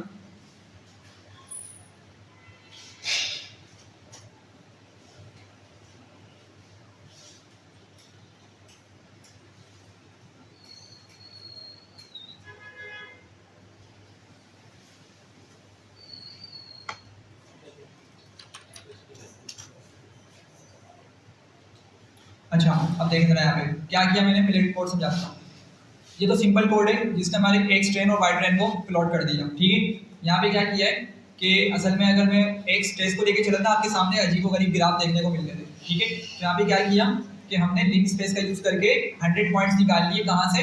हमने बोला जो एक्स कॉलम में जाओ, मीडियन इनकम की जो मिनिमम वैल्यू है ना उसको उठा लो, और मीडियम इनकम की जो मैक्स वैल्यू उसको उठा लो, और उस वैल्यू के दरमियान, मतलब उस रेंज के दरमियान मुझे 100 पॉइंट्स ला के दो, लेकिन वो 100 पॉइंट्स इस तरह के हों कि हर किसी का डिफरेंस क्या हो, सेम हो। ठीक है, तो उसने क्या किया, इस तरह के मेरे 100 पॉइंट्स जनरेट करके डेटा में सेव करवा दिए। ठीक है, फिर मैंने क्या किया, मैंने बोला कि पॉली की मदद से इसको ट्रांसफॉर्म भी कर दो। ठीक है, इसी डेटा को क्या कर दो, पॉली को ट्रांसफॉर्म करवा दिया मैंने, और उसको डेटा पॉली में सेव करवा दिया। फिर जब प्लॉट किया मैंने, प्लॉट करते टाइम पे मैंने ये ओरिजिनल वाला डेटा लिया। ठीक है, ये जो उससे मैंने जनरेट करवाया था, और फिर मैंने मॉडल को बोला पॉली मॉडल। पॉली मॉडल कौन सा मॉडल, अभी जो मैं ऊपर ट्रेन करके आ रहा हूँ, ये ना पॉली मॉडल को ही मैंने बनाया था ना ऑब्जेक्ट, और इसी की वजह से मैंने ट्रेनिंग कंप्लीट करी थी। सही है, तो मैंने उसी मॉडल का यूज करते हुए बोला प्रिडिक्ट करो किसको, जो अभी मैंने फीचर्स को ट्रांसफॉर्म किया है, ठीक है, उस डेटा को यूज करते हुए क्या करो, प्रिडिक्ट करो मेरी वैल्यूज को और साथ उसको ड्रॉ करते जाओ किस कलर से, रेड कलर की मदद से। तो इसने इस तरीके से हमें थोड़ा सा कर्वी बिहेवियर दे दिया, समझ रहे हैं बात को। तो इस तरीके से हमारे पास ये आपका ग्राफ बन जाएगा। अच्छा, एक छोटा सा काम और करते हैं। अब ये डिग्री 2 के लिए, ठीक है, हम जरा हायर डिग्री में लेके चलते हैं इसको। तो हम अगर चाहें तो यहाँ पे लूप भी चला सकते हैं, वैसे तो लूप चलाना वैसे ज़्यादा अच्छा होगा, ठीक है, सारा कोड उठा के एक ही जगह और ऊपर लूप लगा देंगे। लेकिन फिलहाल के लिए मैं क्या करता हूँ, इसको 3 लिख देता हूँ और वापस से सारे सेल्स को रन करते हैं बारी बारी। और R2 स्कोर और इम्प्रूव हो गया, R2 स्कोर और इम्प्रूव हुआ है। और आगे बढ़ते हैं तो देख रहे हैं अब हमारा जो कर्व है वो भी थोड़ा सा चेंज होने स्टार्ट हो गया। डिग्री 4 करेंगे तो और चेंज होगा, ठीक है। तो इस तरीके से क्या होता है, हमारा पॉलिनोमियल फीचर काम करता है, सही है। कंक्लूड करते हैं इसको दोबारा से कि अगर मेरा जो एक्चुअल डेटा है वो लीनियर रिग्रेशन के दौरान अगर अच्छी R2 स्कोर की वैल्यू नहीं दे रहा तो इसको इम्प्रूव करने की एक टेक्निक होती है पॉलिनोमियल फीचर का यूज़ करना। उसमें हम क्या करते हैं, डेटा को हायर डिग्री के अंदर मॉडल को दे रहे होते हैं और जब मॉडल को हम हायर डिग्री में डेटा देते हैं तो कुछ इस तरह से हमारे डेटा को हायर डिग्री के अंदर कन्वर्ट कर देता है। मतलब जब हमने उसको ज़्यादा डेटा दिया तो वो हायर डायमेंशन में जाके कुछ इस तरह से डेटा को प्लॉट करते हैं और फिर अच्छी तरीके से वो क्या कर पा रहा होता है, एक प्लेन की मदद से उन तमाम पॉइंट्स को टच कर पा रहा होता है या उनसे पास कर पा रहा होता है, ठीक है। जिसका मतलब क्या है कि मेरा मॉडल ने एक अच्छी परफॉर्मेंस या अच्छी ट्रेनिंग कंप्लीट कर ली है तो टेस्टिंग के दौरान वो अच्छी परफॉर्मेंस दे रहा होगा, ठीक है। तो इस तरीके से हमारे पास क्या होता है, ये पॉलिनोमियल फीचर का जो एल्गोरिथम वो काम करता है, ठीक है। लेकिन बस एक शॉर्ट बात जी, अच्छा ये देखना होता है आपने उसकी मदद से कि सम टाइम ऐसा होता है आपने डिग्री 3 रखी है ना, मैंने देखिए डिग्री 4 करता हूँ, डिग्री 4 किया मैंने तो परफॉर्मेंस थोड़ी सी और बढ़ जाएगी मे बी, लेकिन सेम है, ठीक है। तो अब क्या समझ आ रहा है कि 4 डिग्री हमारे पास क्या है, 4 या 5 डिग्री मैक्सिमम जा सकते हैं, क्योंकि उसके ऊपर जाने का उसका फायदा ना हो। और ऐसा भी होता है अगर आप हायर डिग्री जाएंगे तो लेट से 7 करता हूँ तो हमें R2 स्कोर नेगेटिव मिलना स्टार्ट हो जाता है, नेगेटिव मिलना स्कोर स्टार्ट हो जाता है। और आपको आइडिया हुआ हमने इसको R2 स्कोर का नेगेटिव होना पड़ा था कि R2 स्कोर कब नेगेटिव होता है। अच्छा अभी भी इसकी थोड़ी बहुत वैल्यू बढ़ रही है लेकिन अब पॉइंट्स में बढ़ रही है, ठीक है। तो अगर आप और हायर डिग्री पे जाएंगे, लेट से इसको 70 कर देता हूँ मैं,